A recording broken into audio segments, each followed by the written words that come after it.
Welcome back to the deep dive. We have a massive stack of research on the desk today, articles, biographies, old maps, and honestly, digging through this, it felt a bit like reading a mystery novel, Oh, absolutely. where the main character is like hiding in plain sight. It really does. Yeah. It's a story about a missing person, in a way. Yeah. But a missing person who left his fingerprints on, well, absolutely everything. Exactly. So I want to start with a little quiz for you and for everyone listening. Okay. If I were to ask you to name the most famous, the most celebrated, the rock star status scientist of the 19th century, the guy who was basically the Einstein and the David Attenborough of his day all rolled into one, who do you picture?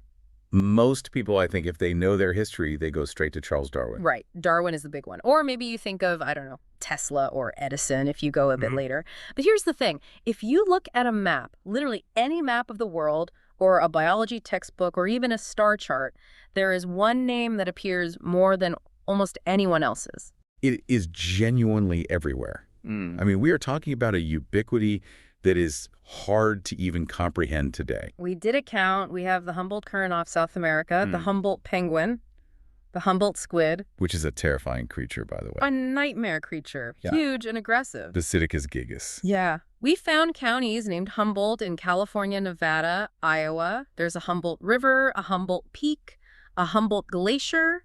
There's a town in Saskatchewan. And there's even a Mare Humboldtanum, a sea on the moon. A sea on the moon. And yet if you stopped someone on the street today and asked who was Alexander von Humboldt, you'd probably just get a blank stare. Yeah, maybe they think he was, what, a brand of cheese? Or some kind of bread? Which is wild, because in his day, he was arguably the most famous man in the world after Napoleon Bonaparte. I mean, contemporary sources called him the Shakespeare of sciences. That's a heavy title to carry. It's a very apt title, though, and I think the reason we struggle to place him today is that we don't really have polymaths like that anymore. We're so used to specialists. We are. But Humboldt wasn't just a specialist in one thing.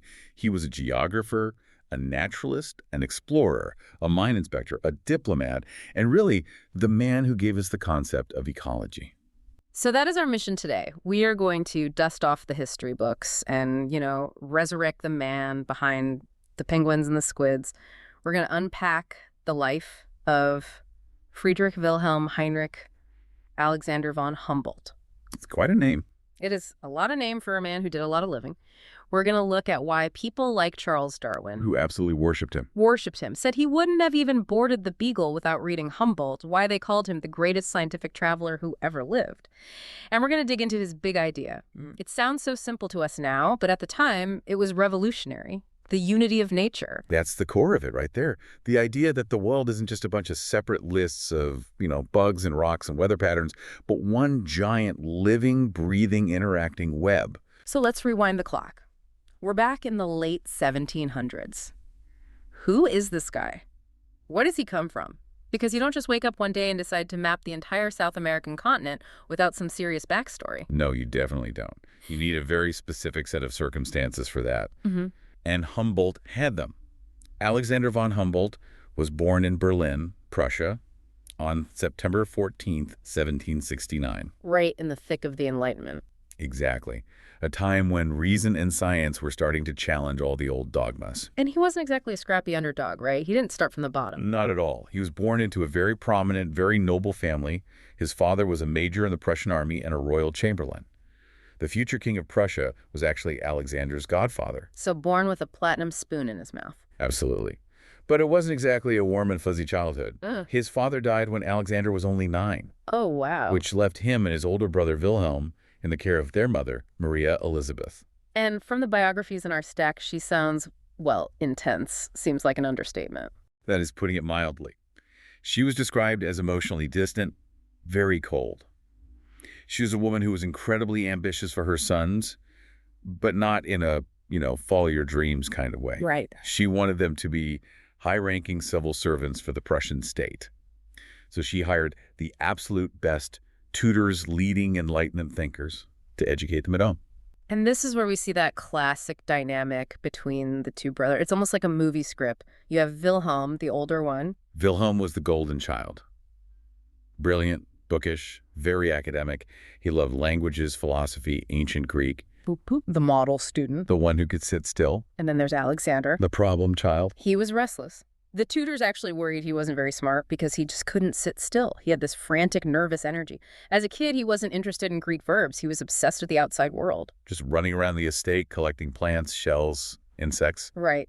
His family even had a nickname for him. The little apothecary. The little apothecary. Which is adorable, but you get the sense his mom wasn't a fan. She didn't want a bug collector. She wanted a bureaucrat. Exactly. In her mind, that was a hobby, a distraction, not a career. So she steered him aggressively toward finance and administration. He actually studied finance at university to please her. And then, for a serious career, he went to the Freiburg School of Mines in 1791. Now, I have to pause here, because usually this is the part of the story where the creative genius gets crushed by the corporate machine. He gets stuck in a mine shaft and hates his life. But that is not what happened. No, and this is what makes Humboldt so interesting. He didn't sulk. He didn't rebel by failing. He went to the School of Mines, and he absolutely crushed it. Crushed it how? He finished a 3-year degree in 8 months. 8 months? That's insane. He was a machine. She'd wake up at 5 a.m., go down into the mines, study the rocks, come up, study the plants on the rocks, and then spend the night reading about economics. He became a mine inspector at 22. And he wasn't just some pencil pusher? No, he was constantly in the field, traveling between different mines, and he was incredibly effective. In his first year, he completely reorganized the operations and increased gold production outstripping the previous 8 years combined. So he's a brilliant capitalist manager. But he wasn't just about the profits. This is where we see that human side of him early on, which becomes so important later. That's a great point. Yeah. He saw the conditions the miners were working in, and he was appalled. You have to remember, mining in the 1790s was brutal, dangerous work. So what did he do? He used his own money, not the state's, his own inheritance, to open a free school for the miners. He wanted them to be educated, to understand the geology they were working with. And he was inventing safety gear, too. Right. He invented a breathing mask to help with the noxious gases and a specialized lamp that wouldn't explode in the tunnels. It just shows his practical genius. He's not just a theorist, he's an engineer and a humanitarian. But even while he was being the world's best mine inspector, he had this other life. He never slept. That's the only explanation. This is the period where he becomes friends with Johann Wolfgang von Goethe. The Goethe, like Faust Goethe. The very same. Goethe was older, already famous, but he and Humboldt became like scientific soulmates. They were both fascinated by this idea of a life force. And the big thing at the time was galvanism, right? Yes, electricity in muscles. Luigi Galvani had discovered that if you shocked a dead frog's leg, it would kick. And this blew people's minds. It suggested that electricity and life might be the same thing. It's straight out of Frankenstein. It really is. In fact, Mary Shelley knew about these experiments. Humboldt and Goethe would spend hours hooking up frog legs to different metals to see them twitch. And Humboldt took it a step further. He wasn't just using batteries. No. He found that sometimes the metal alone wasn't enough. But, and this is the creepy cool detail, he found that the moisture from his own breath could complete the circuit. Wait, what? He literally thought he was breathing life into the frog leg. He described it as one of his favorite experiments. It felt like he was imparting his own vitality to this dead tissue. It really highlights that romantic era blend of hard science and almost mystical wonder. So he's a mining genius, he's zapping frog legs, hanging out with Goethe, but he's still stuck in Prussia working for the government. What sets him loose? The catalyst is tragic, but for him, liberating. His mother passes away in 1796. And I don't want to sound callous, but based on the reading, for Alexander, this was basically his get-out-of-jail-free card. It was. He had spent his whole life trying to please her. Now she was gone, and she left him a massive fortune. So he had the money to self-fund his dreams. And he quit his job immediately. He told his friends he was done with the madhouse of the civil service. He was ready to travel. But it wasn't that easy. You couldn't just book a flight in 1796. No, the geopolitics were a nightmare. The Napoleonic Wars were raging. Europe was in chaos. It was actually dangerous to travel. He had a few false starts, didn't he? Several. He tried to join a French expedition, but it was postponed. He tried to go to Egypt with Napoleon scientists, but that fell through. He was all dressed up with nowhere to go. So he ends up in Madrid, and this is where luck, or maybe destiny, steps in. He meets King Carlos I of Spain. Now, you have to understand, the Spanish colonies in the Americas, Mexico, Colombia, Peru, were locked down tight. They didn't like foreigners poking around. Fighting on their gold mine. Exactly. It was a closed system. But Humboldt manages to charm the king. How? What was his pitch? Well, it was the era of the Bourbon reforms. The Spanish crown was trying to modernize, to figure out what resources they actually had. And here comes Humboldt. Right. He walks in and says, look, I am a Prussian nobleman. I have my own money, and I happen to be the best mining inspector in Europe. Let me survey your empire. I'll give you all the data, and I'll do it for free. He essentially got a blank check. Better than a check. He got a royal passport that gave him access to everything. Viceroys were ordered to help him. It was unprecedented. So in 1799, he set sail with his companion, the French botanist Aimé Bonpland. And this begins the Great American Expedition. 5 years that would change science forever. They landed in Cumana, Venezuela, and you have to imagine the scene. He was absolutely overwhelmed. He talked about leaves within leaves, right? Just total sensory overload. Exactly. He said he was running around like a crazy person. He wanted to look at everything at once. The plants, the animals, even the stars were different. He saw the Southern Cross for the first time. And because he's Humboldt, he doesn't just look, he starts measuring. But before we get to the measuring, we have to talk about the electric eels. Oh, we have to. Because this story it's just intense. It is a high-energy story, literally. They were deep in the Orinoco Basin. Humboldt had heard rumors about these gymnotus eels that could kill a man with an invisible blow. Which, to a guy interested in animal electricity, is the holy grail. He needed to study them. But these things are dangerous. They can deliver a shock of up to 600 volts. So he asks the locals to help. And they have a unique solution. They did. The locals suggested a technique called fishing with horses. Fishing with horses. Just let that phrase sink in for a second. They rounded up about 30 wild horses and mules and just drave them into the muddy pond where the eels lived. What? Just force them into the pond to be bait? Essentially, the thrashing provoked the eels, and these 5-foot-long snake-like creatures jumped out and attacked the horses, pressing against their bellies, discharging their electricity. That sounds horrific. It was. The horses were panicking, screaming. Humboldt wrote that some of them actually drowned because they were stunned by the shocks. But the point was to drain the batteries, right? Exactly. The eels can't shock forever. They run out of energy. Once they were exhausted, they were safe to catch. Safe being a relative term. Very relative. He and Bonpland still got shocked dissecting them. Humboldt said he felt sick for the rest of the day. But this wasn't just a stunt. This experience made him think deeply about electricity as a universal force of nature, connecting it back to his frog legs. It's that willingness to put his own body on the line for data. It defines his style. Fearless. Or maybe just obsessed. So, they survived the eels. They continued deep into the rainforest, looking for the Cassiquiare Canal. Why was this such a big deal? Right. At the time, geographers in Europe debated if it was even possible for a river to split and flow into two different basins. But there were rumors of a natural canal connecting the Orinoco River system and the Amazon River system. Which would mean you could travel by boat from Venezuela all the way to Brazil without touching the ocean. A superhighway of the interior. And Humboldt decided to go verify it himself. And this wasn't a leisure cruise. It was a brutal journey. 1,725 miles of wild country. They were in a narrow canoe for months. Mosquito. Clouds of them. Humboldt wrote that they had to bury themselves in sand or cover their faces with rags just to sleep. They caught fevers. Their food rotted. But they found it. They did. They located the Cassiquiare, took the measurements, and proved the two massive river systems were linked. It was another piece of his puzzle. Everything is connected. But the crowning achievement of the trip, at least visually and intellectually, was in the Andes, specifically Mount Chimborazo. This is the iconic moment. In 1802, Chimborazo was thought to be the highest mountain in the world. Wait, really? What about Everest? The Himalayas hadn't been fully surveyed by Europeans yet, so as far as Western science knew, this was the roof of the world.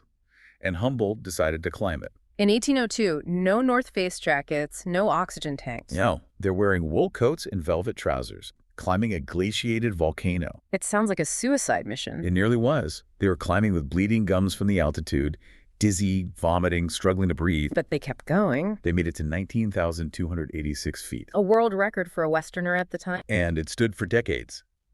They didn't quite reach the summit. They hit an impassable ravine, but they got higher than anyone else had. And it's standing there on the side of this volcano, gasping for air, that he has his aha moment. This is the moment that changes biology. He looks out, and he doesn't just see a mountain. He sees a system.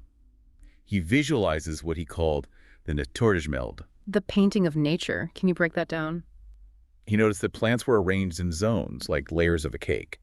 At the base, in the tropical heat, you have palms. As you go up, the climate gets cooler and the plants change. You get oaks, then alpine plants, then lichens, then just snow. So altitude mimics latitude. Precisely. Climbing the mountain was like traveling from the equator to the poles in miniature. He realized that nature is organized by climate. This sounds obvious to us now. We learn about biomes in elementary school. But at the time, this was revolutionary. Before Humboldt, scientists just classified things. Here's a plant. It has 5 leaves. Put it in a box. He added the where and the why to the what. Exactly. It was the birth of biogeography. He linked biology to geology and meteorology. He saw the unity. And he created this incredible illustration, the Naturgemeld. It's basically a cross-section of the mountain with all the plant names written at the exact altitudes where they live. It's astonishing. It's an infographic from 1807. And on the sides, he listed the temperature, the gravity, the blueness of the sky, the humidity. A pioneer of data visualization. Speaking of data, we have to talk about how he collected it. The man was a walking laboratory. He was obsessed with measurement. He called it his armory of science.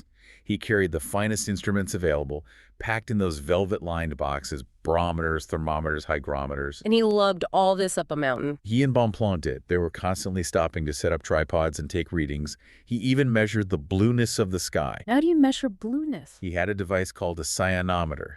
It was a card with different shades of blue. He'd hold it up to quantify the color intensity. He was quantifying the unquantifiable. He measured everything. The temperature of the ocean, which is how he mapped the cold current off Peru that now bears his name, the Humboldt Current. And speaking of maps, he invented something we see every single day on the weather report. Isotherms, yes. This is a huge contribution. Before Humboldt, climate data was just a list of numbers. He had the idea to draw lines connecting places on a map that had the same average temperature. Those wavy lines. Those wavy lines. Suddenly, you could see global climate patterns. He made climate visible. It's another example of him seeing that web. But his observations weren't just about pristine nature. He was also looking at how humans impacted it. This is fascinating and honestly a bit depressing because he warned us 200 years ago.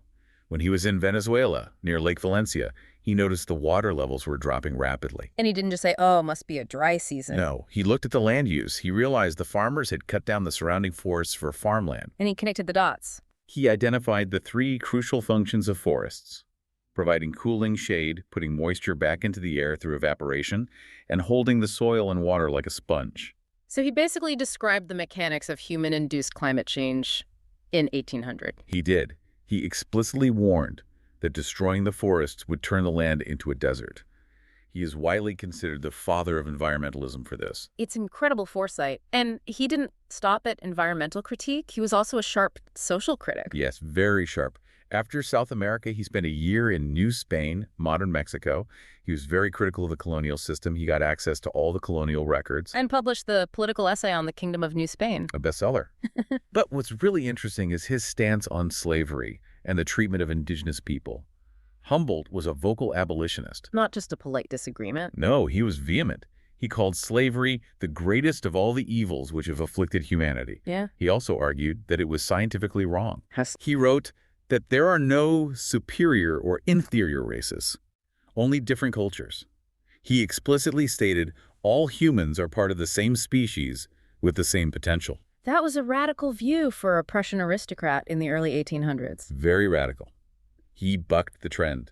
He treated indigenous art and history with immense respect, not as artifacts from savages, but as a civilization. So he finishes his tour of Latin America. He's got crates of plants, notebooks full of data, and he makes one important stop on the way back. Yes, in 1804, the United States. He decides to stop in Philadelphia and D.C., and he writes a letter to President Thomas Jefferson. And Jefferson, being a huge science geek, is thrilled. He invites Humboldt to the White House. You have to imagine these conversations. The world's greatest traveler and the scholar president. A total meeting of minds. Uh-huh. But it was also politically convenient. The U.S. had just made the Louisiana Purchase. Right, but they didn't really know where the borders with Spanish Mexico were. And here comes Humboldt, who has just spent a year mapping Mexico with a royal passport. He just hands over his maps and statistics to Jefferson. He just gave him the intel. He did. It was borderline espionage, but Humboldt believed knowledge should be free. He gave Jefferson a huge strategic advantage. So Humboldt returns to Europe in 1804. He's been gone 5 years, and he returns as a hero. Instantly famous, he goes to Paris and begins the monumental task of publishing his findings. And we don't mean he wrote one paperback. No, we mean he wrote a library. It took him over 20 years, about 30 volumes. The personal narrative, the botanical volumes, the zoology. He was lavishly illustrated. The best artists, the best paper. It was so expensive to produce it actually exhausted his fortune. He spent every penny he had. He went broke for science. He essentially did. By the 1820s, he was running out of cash and had to move back to Berlin to take a job with the Prussian king just to pay the bills. Which he hated. He called Berlin a sandbox. He missed the intellectual stimulation of Paris. But in 1829, at age 60, he gets one last chance for a big adventure. The Russian Tsar invites him to survey the Russian Empire, to assess their mineral wealth. The Russian expedition. But it sounds very different from the Amazon trip. Oh, night and day. In the Amazon, he was eating ants. In Russia, he was a celebrity guest traveling in a convoy of carriages with servants and a cook. It sounds luxurious, but he hated it. He called it a golden cage. The Tsar didn't want him seeing the poverty or serfdom. He was forbidden from criticizing social conditions. But he still managed to do serious science. Oh, absolutely. He traveled over 9,000 miles in 6 months, all the way to the border of China. And he made that crazy prediction about diamonds. He did. Based on the geology of the Ural Mountains, he noticed it looked just like diamond districts in Brazil. He told the Russians, "You should find diamonds here." And they were like, in freezing Russia, no way. But he insisted. And a few days later, they found a diamond field. It proved his theories. Even at 60, the guy still got it. He did. But his biggest work was still ahead of him.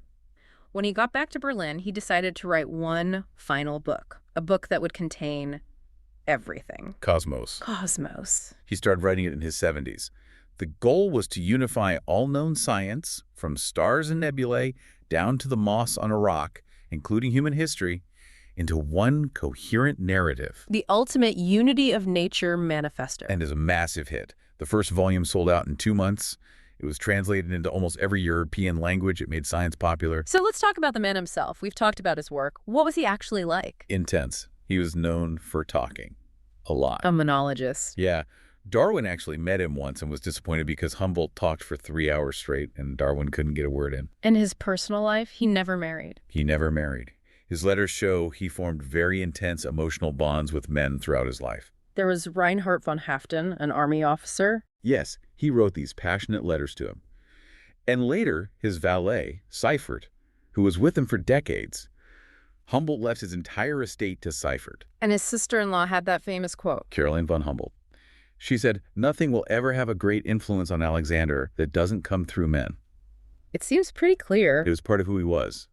And scholars speculate that his feeling like an outsider in rigid Prussian society might have fueled his drive to escape into exploration. So he lives to be 89. He dies in 1859. Which is such a poetic year to die, because it's the exact same year Charles Darwin publishes On the Origin of Species. It's like a passing of the torch. It really was. Darwin was standing on Humboldt's shoulders. But here's the big question we started with. If he was so famous, Shakespeare sciences, crowds blocking the streets, why did he fade away? Why isn't he a household name? It's a tragedy of history, really. A few reasons. One is political. During World War I, there was a massive wave of anti-German sentiment in the U.S. and Britain. The Liberty Cabbage era? Exactly. Anything German was suspect. Humboldt's fame took a hit just because he was Prussian. But there's a scientific reason, too. Yes, and this is more profound. Science changed. Humboldt was a generalist who connected everything. But in the late 19th and 20th centuries, science became hyper-specialized. You became a zoologist or a geologist. You stayed in your lane. And Humboldt was constantly swerving across every lane. Exactly. His holistic approach started to look old-fashioned or romantic. He wrote about feelings and aesthetics alongside data that fell out of style. But now, in the 21st century, it feels like we are swinging back. That's the irony. With climate change, with ecology, we are realizing that Humboldt was right all along. You can't understand the tree without the soil and the rain and the human impact. We need that holistic view again. So let's wrap this up. If you had to summarize Humboldt's greatest gift to us, what would it be? It wasn't a single discovery. It was a worldview. He taught us that the Earth is a single, complex, living organism. He showed us that, and this is a quote, "In this great chain of causes and effects, no single fact can be considered in isolation." That is a powerful thought. And it leads us to our provocative thought for the day. We live in an age of extreme data. We have more data than Humboldt could have ever dreamed of. Satellites, supercomputers, but do we have the cosmos? Do we have the ability to see the unity in the chaos? That is the challenge. We have billions of pieces of the puzzle, but we often forget to look at the picture on the box. So the next time you check the weather map and see those wavy isotherm lines, or you see a penguin at the zoo, think of the Prussian nobleman climbing a volcano in his velvet trousers, gasping for air, and seeing the whole world as one giant, beautiful painting. A painting we are all a part of. Thanks for diving deep with us. We'll see you next time.